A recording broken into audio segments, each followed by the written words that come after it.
नमस्कार, मैं सुनील स्वामी आपका Hindi by Sunil Swami YouTube channel पर स्वागत करता हूँ। आज हम पढ़ रहे हैं राम भक्त कवि के प्रतिनिधि कवि तुलसीदास के बारे में। तुलसीदास के बारे में अयोध्या सिंह उपाध्याय हरिवंश की ये पंक्तियां प्रसिद्ध है। और क्या है पंक्तियां उनकी पंक्ति है कि कविता करके तुलसी न लसी, कविता ही लसी पा तुलसी की कला, राम को भज अमर न हुए तुलसी, तुलसी को पा अमर है राम लला। यानी ऐसे विद्वान कवि के बारे में पढ़ने जा रहे हैं जिनकी कला को पाकर कविता ही प्रसिद्ध हुई और उनकी भक्ति को पाकर है वो कौन प्रसिद्ध हुए, राम लला। यानी जिनके हम ये कह सकते हैं दशरथ पुत्र राम है, वो क्या है प्रसिद्ध हुए हैं। आज हम पढ़ने जा रहे हैं तुलसीदास के बारे में।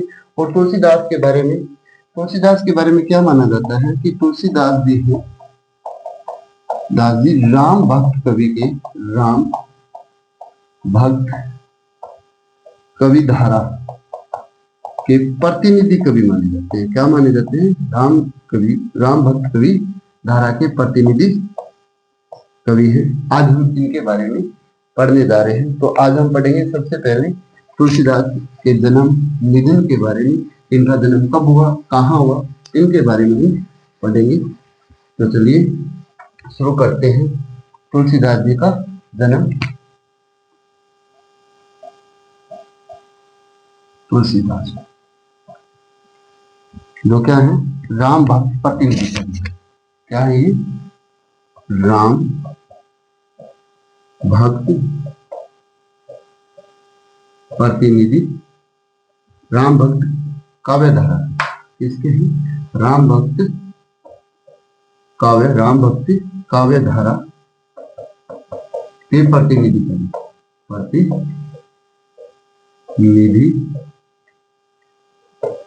कवि। इनके बारे में पढ़ रहे हैं। तो सबसे पहले बात करते हैं इनके जन्म की। तो इनका जन्म हुआ था 1532 ईस्वी में। कब हुआ था? 1532 ईस्वी में। अगर स्थान की बात की जाए तो स्थान था इनका उत्तर प्रदेश के बांदा जिले के राजापुर गांव। कहाँ हुआ था? बांदा जिले के राजापुर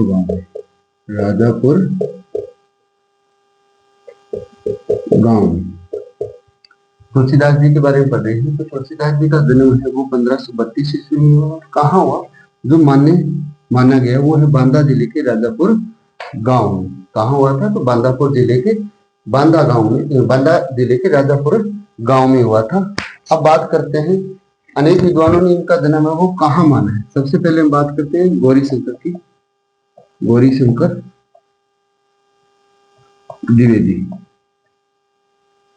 द्विवेदी ने इनका जन्म स्थान माना है वो कहाँ माना है?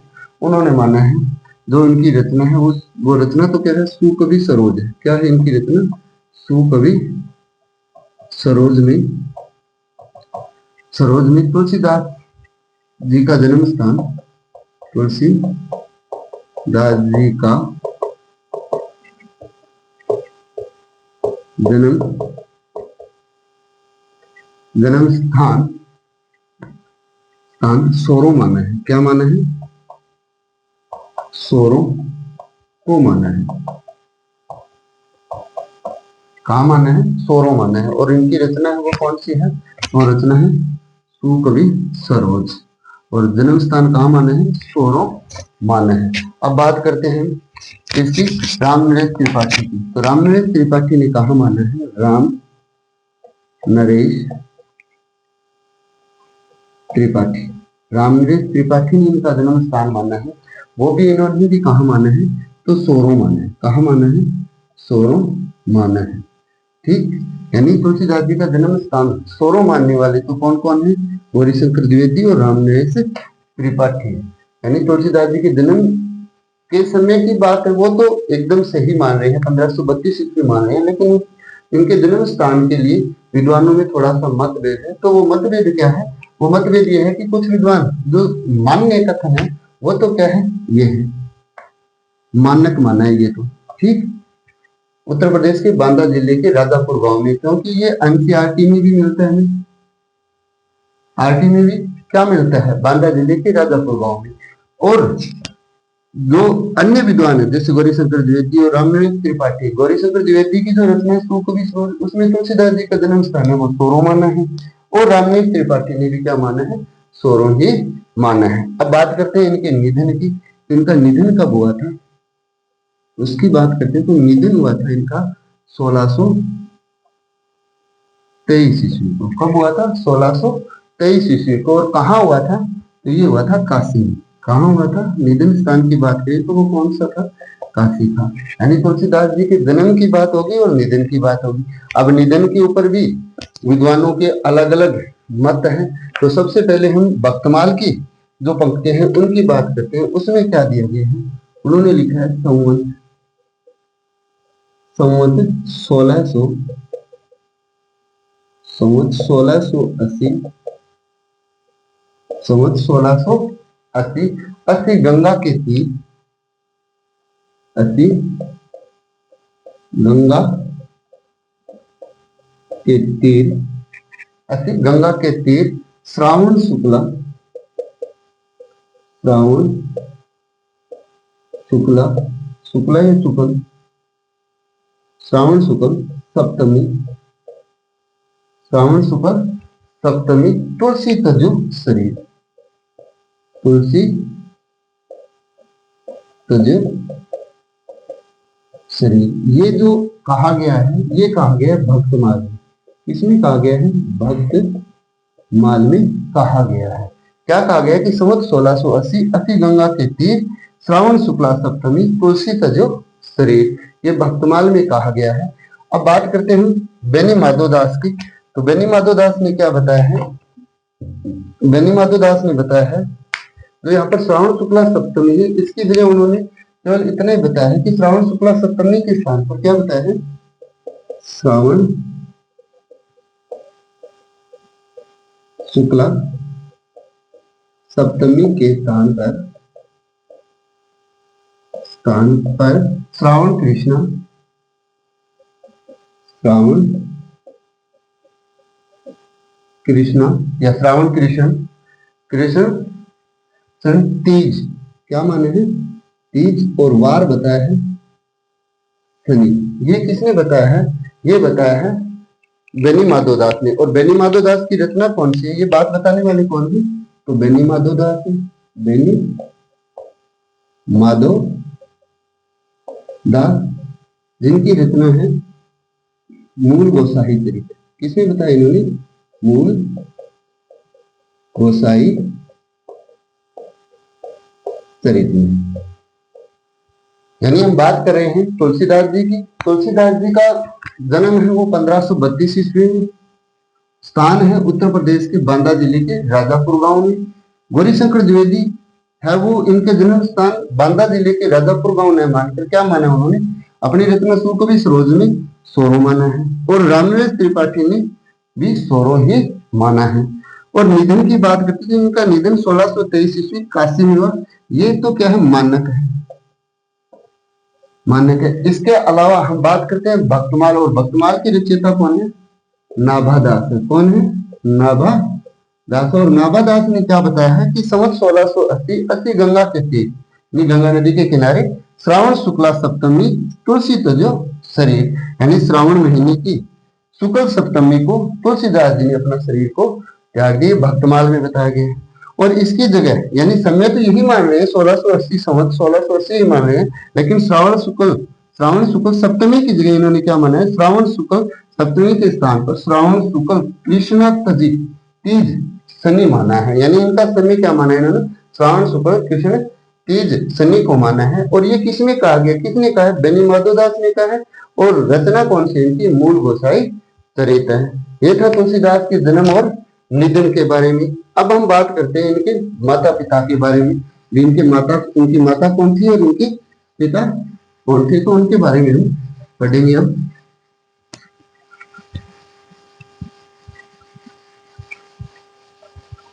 अगर आप चैनल पर पहली बार आए हैं तो चैनल को सब्सक्राइब जरूर करें, और अगर वीडियो अच्छी लग रही है तो आप लाइक कमेंट भी करें। तो अब बात कर रहे हैं तुलसीदास जी के पिता। तुलसीदास जी के पिता थे आत्माराम दुबे, आत्माराम दुबे थे। अगर माता की बात करें तो माता कौन थी? माता थी तुलसी। कौन थी?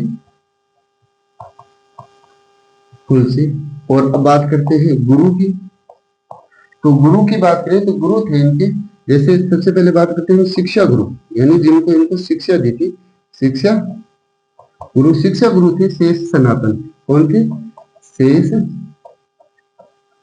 सनातन।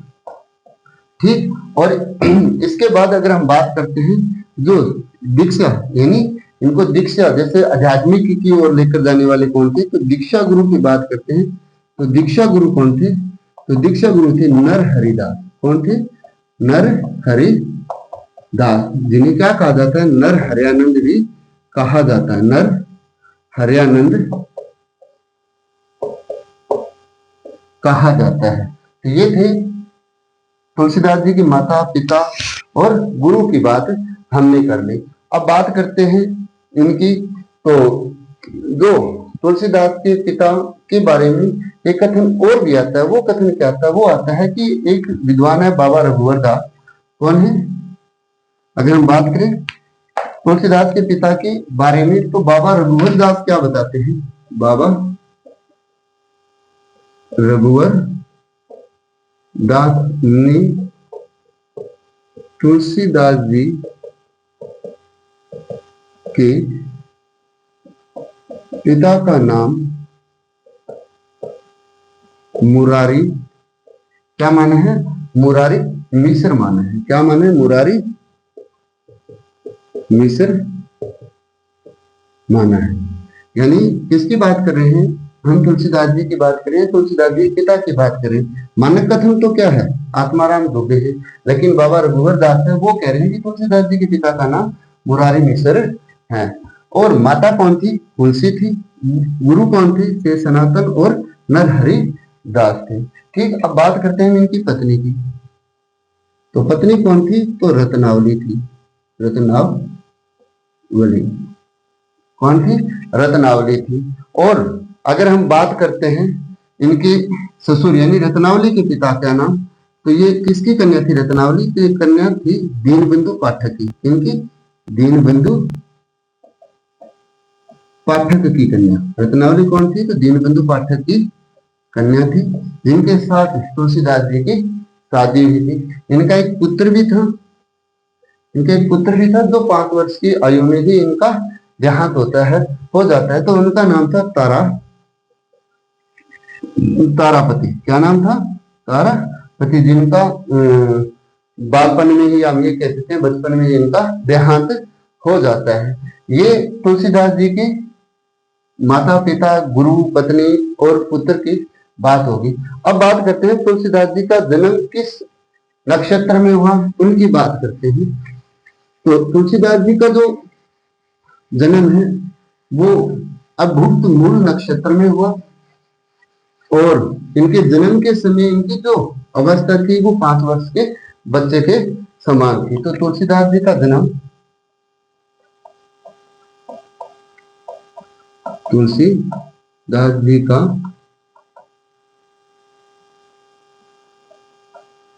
जन्म अभुक्त मूल नक्षत्र,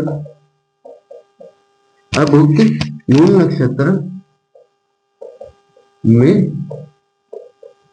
हुआ। कब हुआ था? अभुक्त मूल नक्षत्र में हुआ। और बात करते हैं तो तुलसी ने जन्म लेते ही, तुलसी ने यानी तुलसीदास जी ने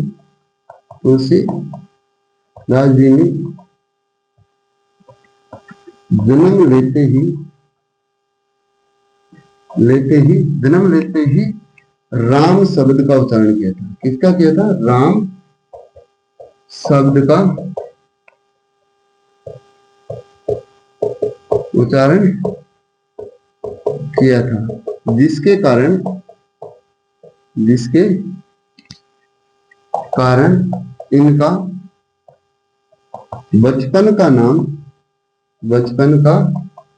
नाम राम बोला पड़ा। राम बोला पढ़ा। ठीक, तुलसीदास जी ने जन्म लेते ही राम शब्द का उच्चारण किया और जिसके कारण इनका नाम क्या पड़ा, राम बोला पड़ा। इनके बचपन का नाम क्या था, राम बोला था।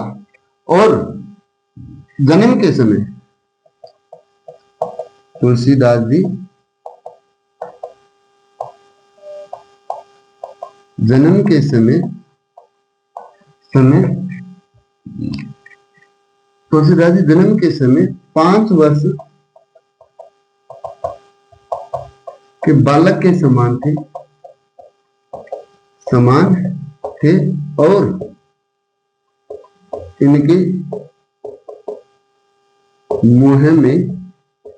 इनके मुंह में 32 दांत थे।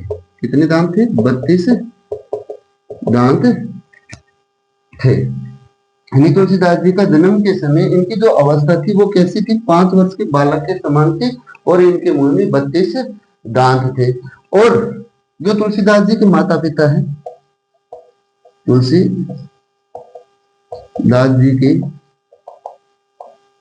माता पिता ने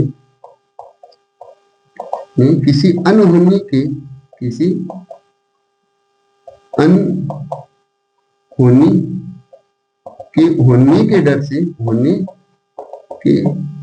डर से इन्हें त्याग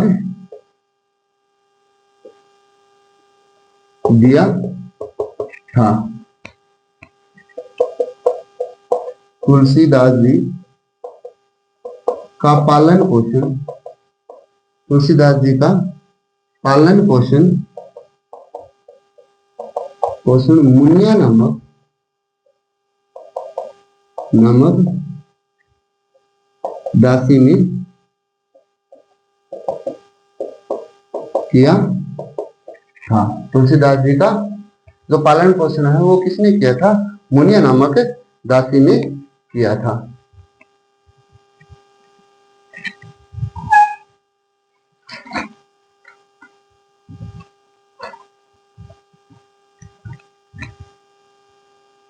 ये था तुलसीदास जी के बारे में, जो उनके बचपन, उनके जन्म निधन की बात हमने की। अब हम बात करते हैं तुलसीदास जी के उपनाम। अलग अलग विद्वानों ने उनके अलग अलग नाम रखे हैं, उनके बारे में भी हम पढ़ेंगे। वो किसने क्या नाम दिया उनकी बात करते हैं। सबसे पहले हम बात करते हैं तुलसीदास जी के उपनाम। तुलसीदास जी के उपनाम। तुलसीदास जी के उपनाम क्या क्या है, सबसे पहले हम बात करते हैं जो भक्तमाल में नाभादास जी ने कहा था। क्या कहा था, कलिकाल का वाल्मीकि। क्या कहा, कलिकाल का वाल्मीकि। किसने कहा, तो नाभादास जी ने। और नाभादास जी ने किस रत्न में कहा, तो नाभादास जी की जो रत्न है उसका नाम था भक्तमाल। भक्तमाल में इन्होंने क्या कहा, इन्होंने कहा कि तुलसीदास जी वो कलिकाल के वाल्मीकि हैं। फिर बात करते हैं मानस का हंस। मानस का हंस। और मानस का हंस किसने कहा था, तो मानस का हंस कहा था अमृतलाल नागर ने। अमृतलाल नागर ने, क्योंकि इनकी जो रचना है उपन्यास है मानस का हंस, उसके आधार पर इन्होंने तुलसीदास जी का उपनाम है वो क्या दे दिया, मानस का हंस दे दिया। इसके बाद हम बात करते हैं तीसरा जो नाम दिया गया था वो भिखारीदास जी के द्वारा दिया गया था। उन्होंने कहा था हिंदी साहित्य का चंद्रमा। हिंदी साहित्य का चंद्रमा। और ये नाम किसने दिया था, ये नाम दिया था भिखारीदास जी ने। भिखारीदास। ठीक, इसके बाद अगर हम बात करते हैं अगला नाम इनको क्या दिया गया था, अगला नाम दिया गया था मुगल काल का सबसे बड़ा आदमी। मुगल काल का सबसे बड़ा आदमी। मुगल काल का सबसे बड़ा आदमी किसने कहा था? तो ये कहा था विंसेंट स्मिथ ने। विंसेंट स्मिथ ने। ठीक, इसके बाद अगर हम बात करते हैं अगले विद्वान के, तो अगले विद्वान थे आचार्य रामचंद्र शुक्ल। तो आचार्य रामचंद्र शुक्ल ने कहा हिंदी का जातीय कवि। आचार्य रामचंद्र शुक्ल ने क्या कहा इनको? हिंदी का जातीय कवि। आचार्य रामचंद्र शुक्ल,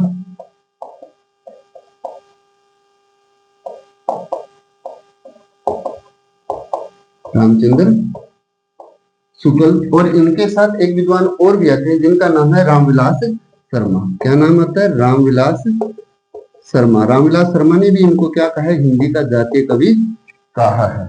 ठीक, इसके बाद अगर हम बात करते हैं अगले विद्वान, तो अगले विद्वान थे मधुसूदन सरस्वती। उन्होंने कहा था आनंद आनंद कानन के वृक्ष। आनंद कानन के वृक्ष। और ये किसने कहा था? मधुसूदन सरस्वती ने कहा था। मधुसूदन सरस्वती ने।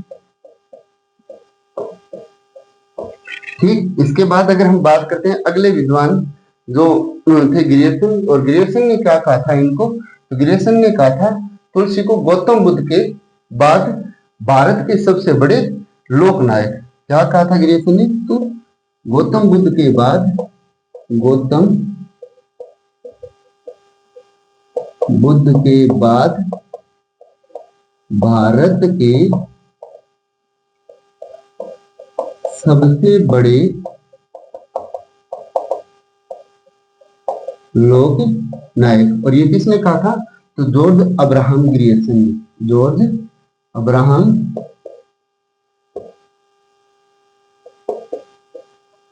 गिरियर्सन ने क्या कहा? जॉर्ज अब्राहम गिरियर्सन ने। तो गौतम बुद्ध के बाद भारत के सबसे बड़े लोक नायक है वो जॉर्ज गिरियर्सन ने कहा था। और भक्ति काल का सुमेरु भी कहा। भक्ति काल का सुमेरु। और भक्ति काल का सुमेरु कहने वाले विद्वान थे नाभादास। कौन थे? नाभादास। ठीक, इसके बाद अगर हम बात करते हैं, और तुलसी नाम, सबसे बड़ी बात यह आती है कि तुलसी नाम किसने दिया था? तुलसी नाम किसने दिया था? क्योंकि इनका नाम तो क्या था? राम बोला था। और तुलसी नाम देने वाले थे नर हरिदास। इनके गुरु थे नर हरिदास। इन्होंने क्या नाम दिया? तुलसी नाम दिया। ये हमने तुलसीदास जी के बारे में पढ़ा, जिसमें हमने क्या पढ़ा? तुलसीदास जी का जन्म, उनका निधन, और उनके माता पिता, गुरु, पत्नी और पुत्र का नाम के बारे में पढ़ा। और उनके जन्म का जो समय था, कौन से नक्षत्र में हुए, जैसे गुप्त नक्षत्र में हुए, उनके बारे में हमने पढ़ा। और तुलसीदास जी के उपनाम पढ़े। अगर वीडियो अच्छा लगे तो लाइक, शेयर, कमेंट जरूर करें। और चैनल पर पहली बार आ रहे हैं तो चैनल को सब्सक्राइब करें। धन्यवाद।